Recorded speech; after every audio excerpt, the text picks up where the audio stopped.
Taste the Daily. Chennai விமான நிலையத்தில் ஒரே நாளில் 6 விமானங்கள் திடீரென ரத்து செய்யப்பட்டதால் பயணிகள் அவதிக்குள்ளாகினர். உள்நாட்டு விமான நிலையத்தில் இருந்து அந்தமான், மும்பை மற்றும் கர்நாடகா மாநிலம் சிவமுகா செல்லும் விமானங்கள் ரத்து செய்யப்பட்டன. அதேபோல் மும்பை, அந்தமான் மற்றும் சிவமுகாவில் இருந்து வரவேண்டிய விமானங்களும் ரத்து செய்யப்பட்டன. இந்த 6 விமானங்கள் நிர்வாக காரணங்களால் ரத்து செய்யப்பட்டதாக விமான நிறுவனங்கள் தெரிவித்த நிலையில் எந்த முன்னறிவிப்பும் இன்றி 6 விமானங்கள் ரத்து செய்யப்பட்டதால் பயணிகள் கடும் அவதியடைந்தனர். கடலூர் மாவட்டம் வேப்பூரில் உள்ள கனரா வங்கி நகை மதிப்பீட்டாளர் பணத்தையும் தங்க நகைகளையும் ஏமாற்றி விட்டதாக வாடிக்கையாளர்கள் வங்கியை முற்றுகையிட்டனர். நகை மதிப்பீட்டாளராக பணியாற்றி வந்த சுரேஷ் என்பவர் அடகு வைத்த நகைகளை மீட்க வரும் வாடிக்கையாளர்களிடம் பணத்தை பெற்றுக்கொண்டு தானே வங்கி கணக்கில் செலுத்தி நகையை எடுத்து வைப்பதாக கூறி 15 லட்சம் ரூபாய்க்கு மேல் மோசடி செய்ததாக கூறப்படுகிறது. இது தொடர்பாக வங்கி மேலாளரிடம் கேட்டபோது நகை மதிப்பீட்டாளர் தற்கொலை செய்து கொண்டதாக கூறியதால் அதிர்ச்சியடைந்த வாடிக்கையாளர்கள் வங்கியை முற்றுகையிட்டனர். வேலூர் மாவட்டம் பேர்ணாம்பட்டு அருகே ரசாயனம் கலந்த தோல் கழிவுகள் கொட்டாற்றில் கலப்பதால் நிலத்தடி நீர் பாதிக்கும் அபாயம் ஏற்பட்டுள்ளது. பேர்ணாம்பட்டில் உள்ள 40க்கும் மேற்பட்ட தோல் தொழிற்சாலைகளில் இருந்து வெளியேறும் ரசாயனம் கலந்த கழிவுநீர் கொட்டாற்றில் சென்று பாலாற்றில் கலக்கிறது. இதனால் அப்பகுதியில் நிலத்தடி நீர் பாதித்து சாகுபடி சீரழிவதாக விவசாயிகள் புகார் தெரிவித்தனர். விடியா ஸ்டாலின் அரசின் மாசு கட்டுப்பாட்டு வாரியம் நடவடிக்கை எடுக்காததால் குழந்தைகள் முதல் பெரியவர்கள் வரை பல்வேறு நோய் தாக்குதலுக்கு உள்ளாவதாக பொதுமக்கள் குற்றம் சாட்டினர்.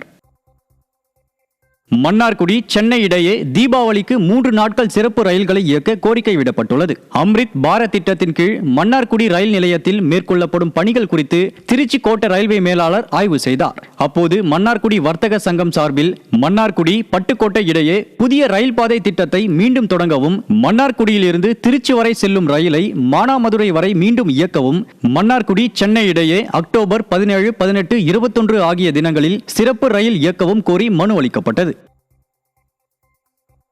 வத்தலகுண்டுவில் தடை செய்யப்பட்ட லாட்டரி விற்பனை செய்த 4 பேர் பிடிபட்டனர். திண்டுக்கல் மாவட்டம் வத்தலகுண்டுவில் தடை செய்யப்பட்ட லாட்டரி சீட்டுகள் விற்பனை அமோகமாக நடைபெற்றது.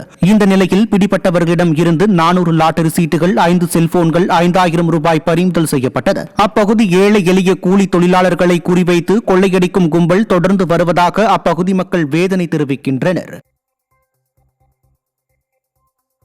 ஓணம் பண்டிகை கொண்டாட்டம் காரணமாக கேரளாவில் மீன் வியாபாரம் நடைபெறாததால் தூத்துக்குடி விசைப்படகு மீனவர்கள் கடலுக்கு செல்லவில்லை. ஓணம் பண்டிகையால் தூத்துக்குடியில் பிடிக்கப்படும் மீன்களுக்கு உரிய விலை கிடைக்காததால் விசைப்படகு மீனவர்கள் 270க்கும் மேற்பட்ட படகுகளை கரையில் நிறுத்தி வைத்துள்ளனர். இன்றும் நாளையும் மீன் பிடிக்க செல்லாததால் 2 நாட்கள் வருமானம் பாதிக்கப்பட்டுள்ளதாக மீனவர்கள் தெரிவித்தனர்.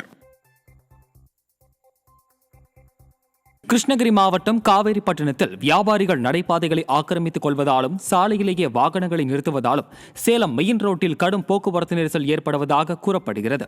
மேலும் சந்தை திடலில் கடைகளை வைக்காமல் சாலை ஓரங்களிலேயே வியாபாரிகள் கடைகளை வைப்பதால் நெரிசல் ஏற்பட்டு வாகன ஓட்டிகளும் பாதசாரிகளும் பாதிக்கப்படுகின்றனர். விடியா அரசின் அதிகாரிகள் சாலையில் உள்ள ஆக்கிரமிப்புகளை அகற்ற வேண்டுமென வலியுறுத்தப்பட்டுள்ளது. காஞ்சிபுரம் மாவட்டம் மணிமங்கலம் SBI வங்கியில் போலி நகை அடமானம் வைத்து மோசடி செய்ய முயன்றவர் பிடிபட்டார். சென்னை அய்யனாவரத்தைச் சேர்ந்த உதயகுமார் என்பவர் அடகு வைப்பதற்காக எடுத்து சென்ற நகையை SBI வங்கி அதிகாரிகள் சோதனை செய்தபோது அவை போலி என்பது தெரியவந்தது. போலி நகையை அடமானம் வைத்தால் ஸ்டாலின் அரசின் காவல்துறை நடவடிக்கை எடுக்கும் என்ற அச்சமில்லாததே இதுபோன்ற ஏமாற்று பேர்வழிகள் பெருக காரணம் என மக்கள் குற்றம் சாட்டினர்.